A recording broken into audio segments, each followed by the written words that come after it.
Assalamualaikum warahmatullahi wabarakatuh. Perkenalkan, nama saya Benson, dosen Politeknik Negeri Padang, program studi Teknologi Rekayasa Berproses Energi Terbarukan. Nah, pada semester ini saya ditugaskan untuk mengajar mata kuliah Transformasi Industri 4.0. Nah, di mana mata kuliah ini merupakan gambaran apa yang ada di industri modern. Nah, misalnya di industri ada rutinnya, ada interventionnya. Nah, nanti mahasiswa disimulasikan di kampus. Nah, berikutnya saya akan memaparkan RPS rencana pembelajaran semesternya dari mata kuliah ini. Nah, mata kuliah ini bobotnya itu ada 2 SKS. Nah, pembelajarannya di semester genap.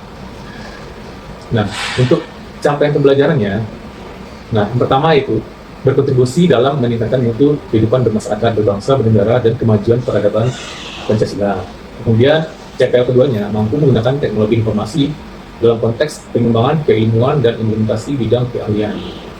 Nah, kemudian CPL tiganya menguasai pengetahuan faktual tentang perkembangan teknologi mutakhir dalam bidang teknologi rekayasa berproses berbasis teknologi informasi. Nah, kemudian CMK dari mata kuliah ini mampu merancang, mengembangkan dan menginterpretasikan pilar industri 4.0 berbasis embedded device untuk integrasi industri modern. Nah, CPM keduanya mampu merancang sistem pemantauan dan pengendalian edge computer vision berbasis industri 4.0 untuk menciptakan solusi inovatif yang aplikatif di industri.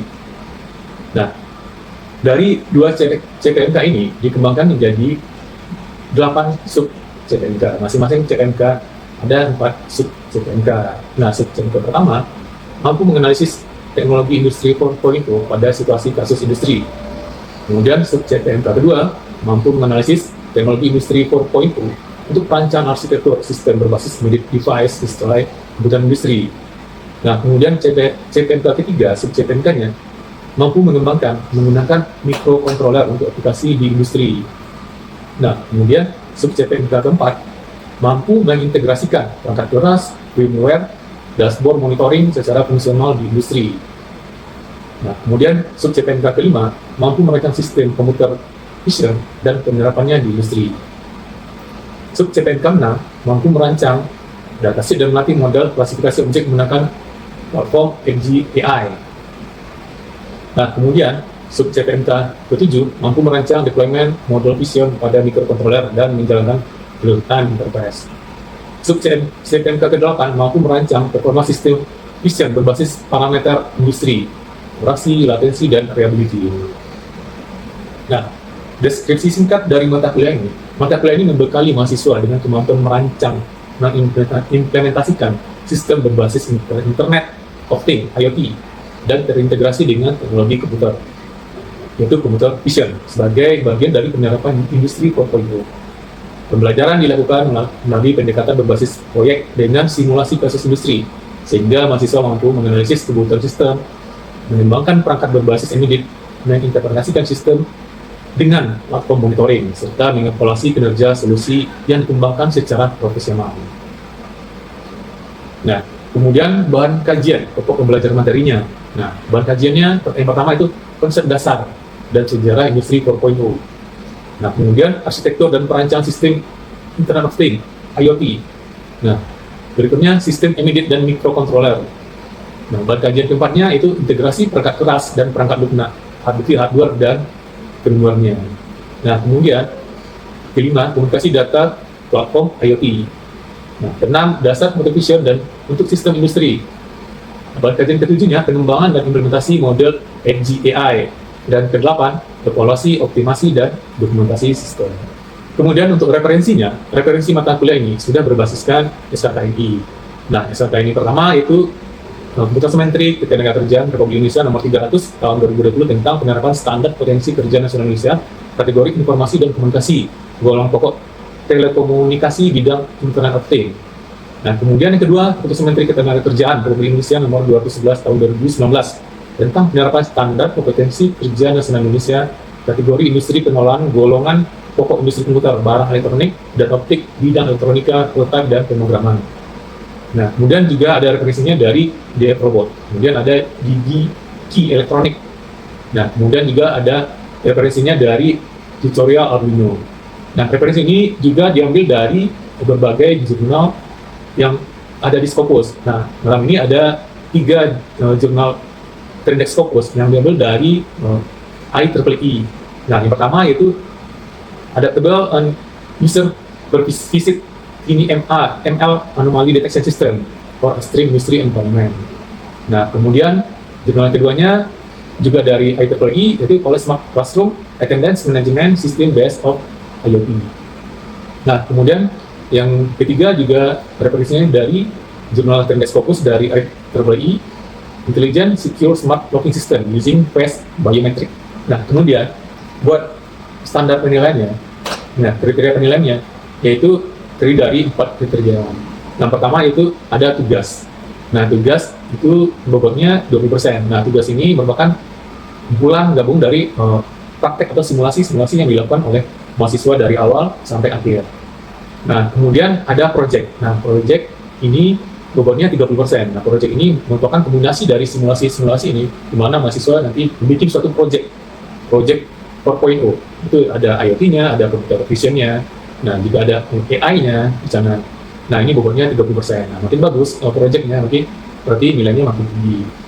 Nah, kemudian selain project dan tugas, itu juga ada UTS dan UAS-nya masing-masing 25%. Nah, di sini nanti mahasiswa itu selain di prakteknya, mereka juga nanti akan dituntut paham dan ahli di teorinya. Makanya ada nanti UTS dan UAS-nya juga. Nah, berikut selanjutnya kita saksikan pembelajaran di mata kuliah Transformasi Industri 4.0 untuk pertemuan ke-6. Baik ya, Assalamualaikum warahmatullahi wabarakatuh. Waalaikumsalam warahmatullahi wabarakatuh. Ya, salah kurikulum kita ya, mata kuliahnya Transformasi Industri 4.0. Nah, pertama kita mungkin biasa kita absensi dulu.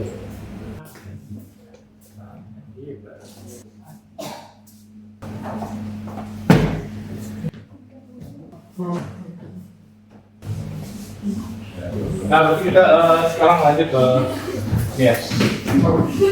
Nah, sekarang materinya ke integrasi sensor, keluarga kendali dan dashboard IoT. Nah, ini deskripsi mata kuliahnya transformasi. Ya, coba di baca.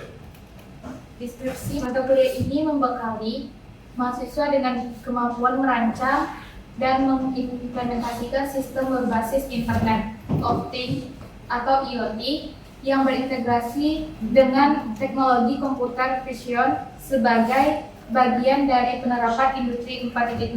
Pembelajaran dilakukan melalui pendekatan berbasis proyek dengan simulasi kasus industri, sehingga mahasiswa mampu menganalisis kebutuhan sistem, mengembangkan perangkat berbasis bedrock, mengintegrasikan sistem dengan platform monitoring, serta mengevaluasi kinerja solusi dengan dikembangkan secara profesional. CPMK mampu merancang CF, C6, pengembangan dan mengintegrasikan pilar Industri 4.0 berbasis embedded device untuk aplikasi industri modern. Nah, jadi di sini ya, di transformasi ini nanti kita mensimulasikan apa yang ada di industri di kampus. Nah, berarti di sini nanti kan ada ini ya, ada computer vision dan monitoring.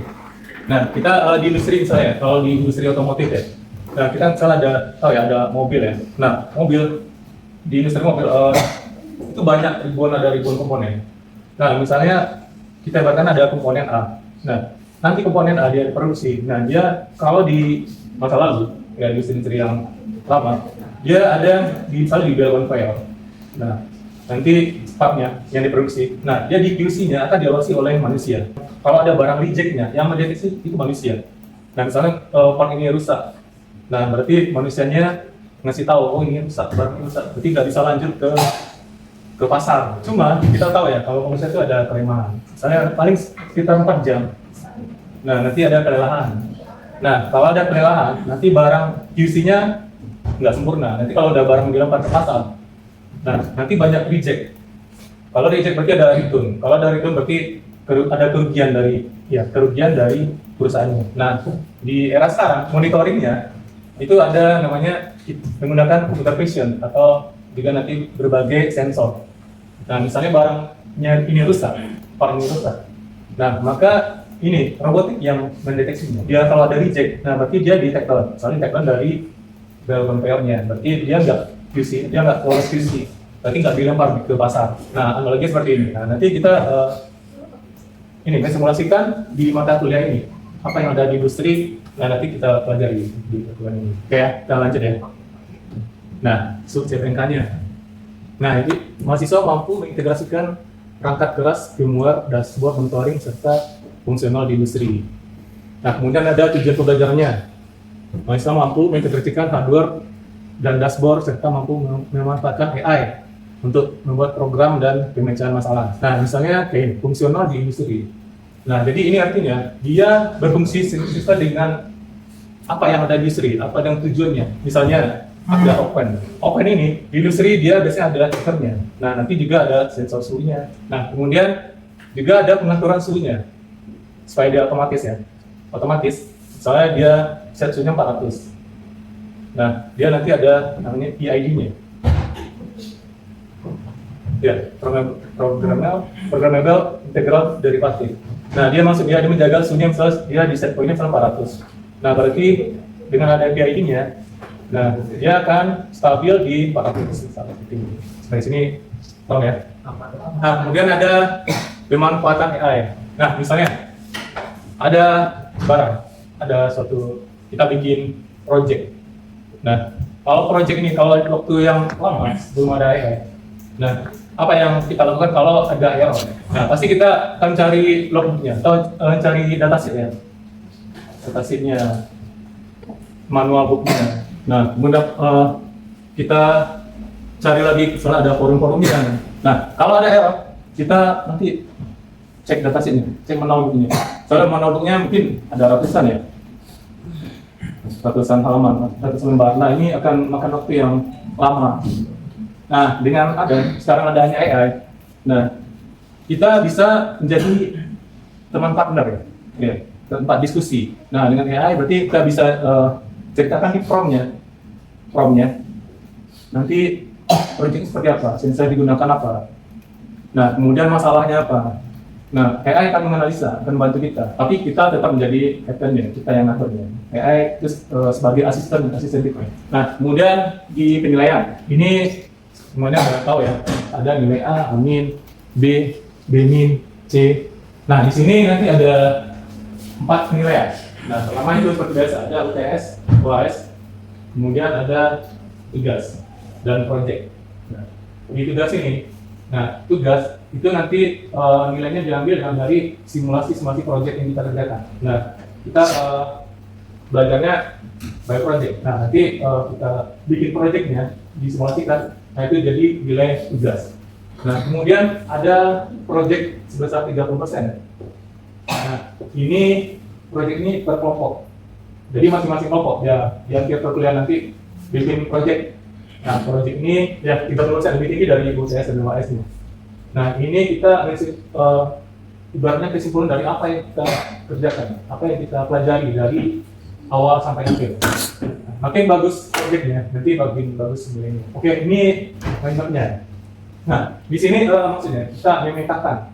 Nah, itu turunannya dari mana, kemudian outputnya seperti apa. Nah, nanti kita sekarang di ini, integrasi dan monitoring. Nah, nanti posisinya kita dari transformasi 4.0. Nah, nanti kita udah masuk yang CPNK udah 4. Kita integrasi dan monitoring. Nah, nanti ada integrasi hardware-nya, nanti ada dashboard-nya, monitoring dan pemrogramannya. Kita review dulu, kita sebelumnya udah belajar di pertemuan sebelumnya. Nah, ada yang namanya input device. Nah, input device ini berupa sensor ya. Nah, coba sensor apa aja? Rapi apa aja sensor yang ada yang telah apa dari sebelumnya? Sensor jarak tuh. Sensor jarak apa lagi? Inframerah. Inframerah. Ya. Sensor suhu dan kelembapan. Suhu dan kelembapan. Ya. Jadi kita udah banyak belajar sensor ya. Nah, kemudian dari sensor input device, kemudian ada mikrokontrolernya. Nah, mikrokontroler ini banyak apa aja? Arduino, ST32, STM32. Ya, banyak mikrokontrolernya. Nah, kemudian juga ada perangkat output device-nya. Dari MC-nya nanti ada output device-nya. Output device apa aja? LCD. buzzer, CD, buzzer, Blink. LCD ya. Blink. Nah, Nah, kemudian kita masuk ya yang sekarang. Integrasi sensor, teknologi dan sebagainya.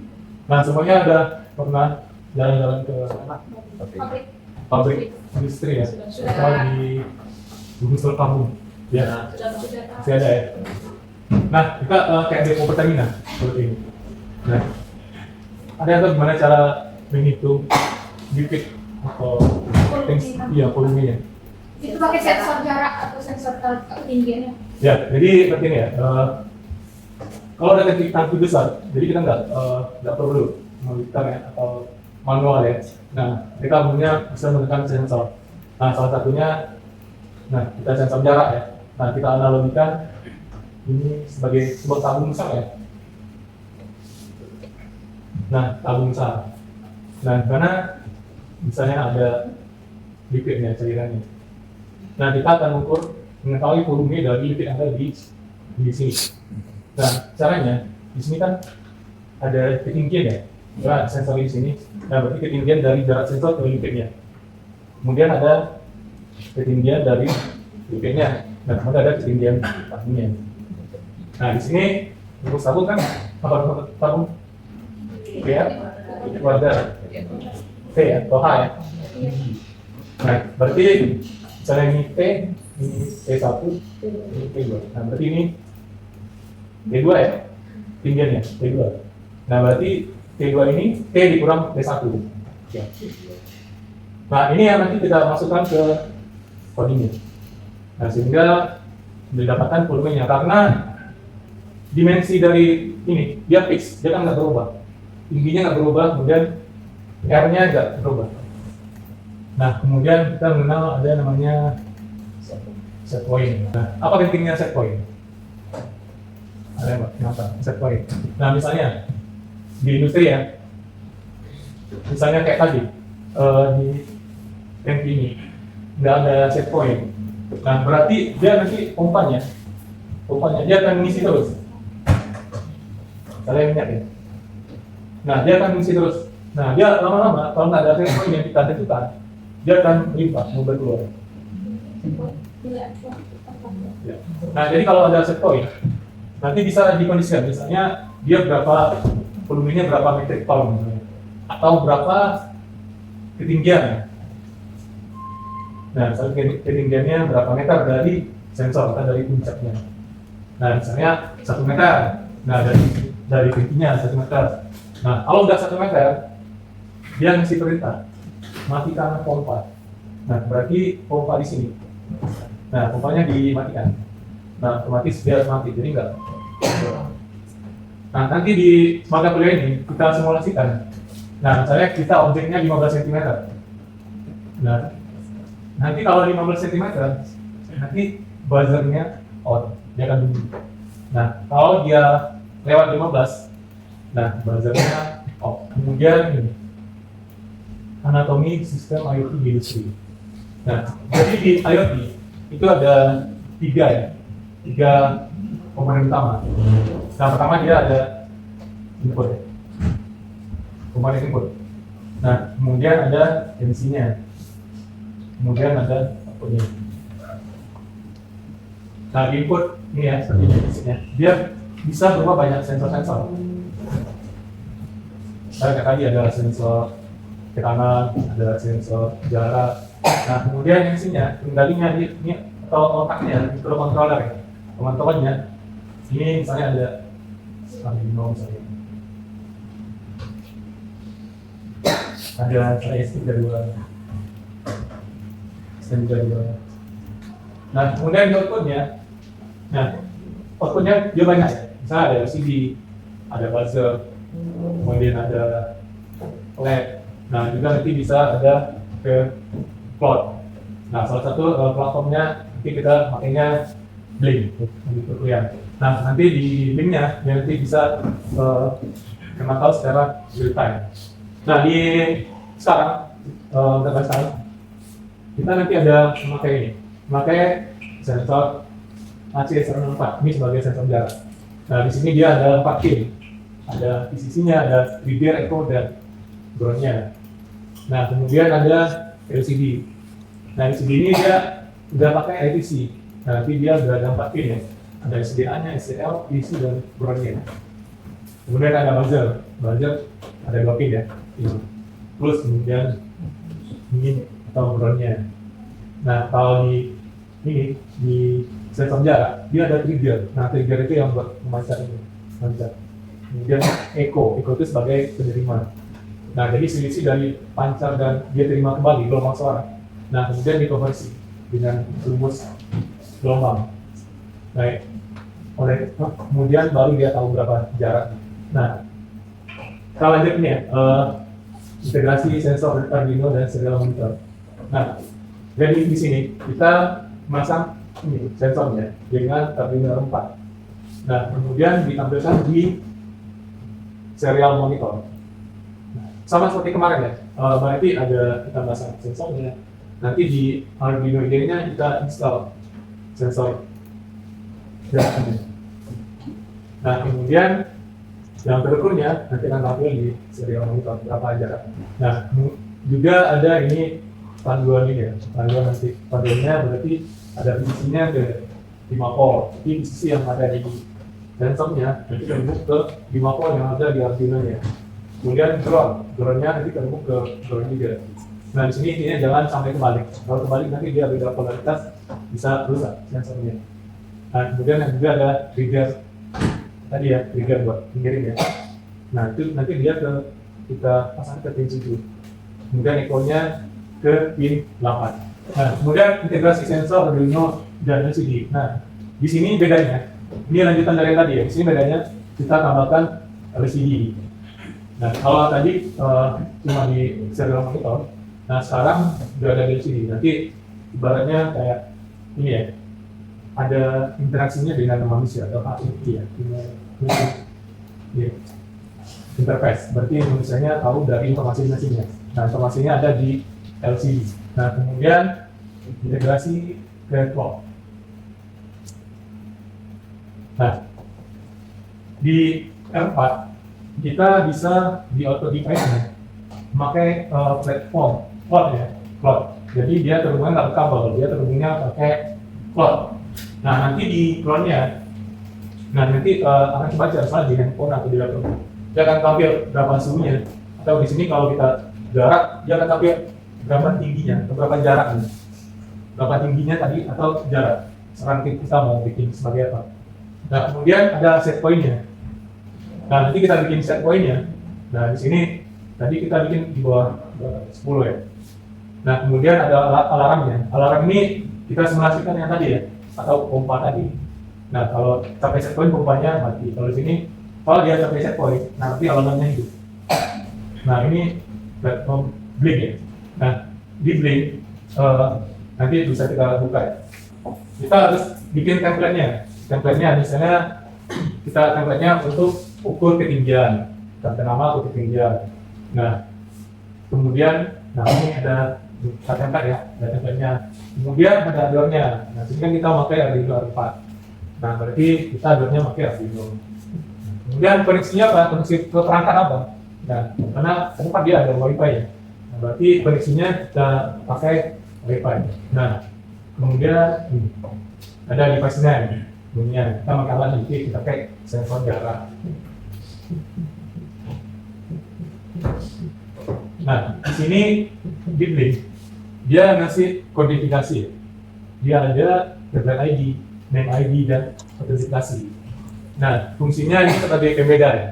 Nah, misalnya kayak tadi di ruang SCADA tadi, dia mengontrol, monitoring banyak sekali tangki. Nah, nggak tahu ini tangki A, tangki B, tangki C, tangki D. Nah, supaya ada pembedanya, makanya ini nanti dia ada template ID-nya, template name-nya. Ini tangki berapa? Ini tangki A, B, berapa? Kemudian buat security-nya dia ada autentifikasi. Dia jadi nggak akan bercampur antara yang alat 1, 2, 3, karena dia ada pembedanya. Nah, kemudian nanti di bikin codingnya kita terhubung internet, nanti kita ada masukkan SSID dengan passwordnya. Ya, ini nanti terserah aja, nanti dari handphonenya, SSID-nya, adalah spotnya. Nah, kemudian ada passwordnya. Nah, ini yang sebagai prompt yang nanti kita ke AI-nya, prompt di AI-nya untuk membuat coding. Kemudian ada data stream ya. Nah, data stream ini maksudnya kalau di perangkat keras, nah berarti ada kabel, ada penghubungan antar perangkatnya. Nah, kalau di cloud dia nggak mengenal kabel, dia nggak mengenal pin. Nah, dia mengenalnya data stream. Nah, berarti dia misalnya ada display, tampilan display. Nah, tampilan displaynya dia nggak terhubung ke kabel, dia terhubung ke data streamnya. Misalnya dia P0 sebagai tampilan displaynya berapa ketinggiannya. Kemudian misalnya P1 dia sebagai set point-nya berapa. Kemudian P2, nah dia sebagai tadi alarmnya. Nah, itu maksud dari data streamnya. Kemudian ada dashboard. Nah, dashboard ini berarti ini tampilan yang akan ada di platformnya. Nah, misalnya di sini nanti akan tampil berapa tingginya dashboardnya. Berarti di dashboardnya misalnya dipilih label. Nah, dia akan atau ghost, dia akan tampil seperti ini ya, sementara seperti ini. Nah, kalau label nanti dia akan tampil seperti ini, set point-nya. Nah, juga nanti kalau kita monitoring live handphone, nanti jika ada dashboardnya nanti bisa kita pilih sesuaikan. Kita mau seperti apa dashboardnya, ghost, label, atau grafik. Nah, dia banyak, terserah kita mau seperti apa, sesuai dengan project yang kita buat. Oke, sampai di sini paham semua ya? Nah, berarti apa yang bisa kita simpulkan dari materi hari ini? Ya? Kita simpulkan untuk mengukur volume dari tabung itu bisa kita mengukurnya itu volume dari liquid itu bisa kita memakai sensor jarak Ya, atau ketinggian, Pak. Kita bisa memakai sensor jarak ya? Terus kita juga menggunakan aplikasi Bing ya, Pak. Jadi dimanapun perangkat yang kita gunakan. Ya, jadi dengan ini kontrol plot, nanti kita bisa monitoringnya di mana aja. Nah, kemudian juga buat ini keamanan. Ya. Nah, misalnya Bing ya, saya ada simulasi di industri. Nah, dia engineering-nya, nah dia bisa pas rapat dia nggak perlu print dulu baca berapa barang reject-nya, berapa yang produksinya berapa. Dia bisa monitor real time. Jadi kalau dia ada meeting di luar industrinya, nanti dia ada datanya. Paham ya? Paham. Nah, kita lanjut ke simulasi. Kita lanjut ke simulasi. Nah, kita tetap semangat nanti ada 4 kelompok nanti mengerjakan simulasi. Oke.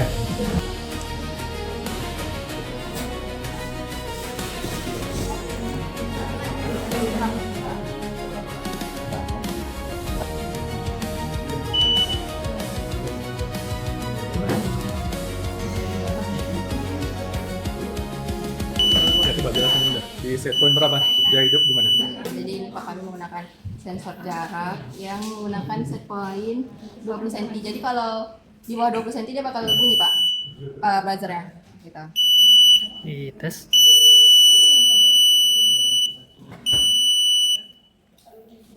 Jadi Pak, setelah jaraknya itu lebih dari 20, maka alarmnya akan berbunyi, Pak. Di bawah 20. Di bawah 20. 20 berarti bunyi. Iya. Nah, kemudian tampilan di gamenya alarm ya. Iya, Pak. Kamera dia, Pak. Sudah selesai ya simulasi kita. Sudah, Pak. Masih buat ukur jarak, jadi jarak sampai dengan menggunakan ada tampilan ini cloud. Nah, kemudian buat tugas minggu depan, nah kita tadi kan udah pakai cloud ya. Cuma cloudnya itu servernya fix. Nah, minggu depan tugasnya berarti kita set point-nya bisa dirubah. Berarti ada plus minusnya. Ya, ada ditekan plus dia set point-nya bertambah. Kalau ditekan minus berarti set point-nya turun. Ya, ini buat tugas minggu depan ya. Baik, Pak. Oke, sekian ya sudah kita hari ini. Kita teruskan alhamdulillah. Alhamdulillah.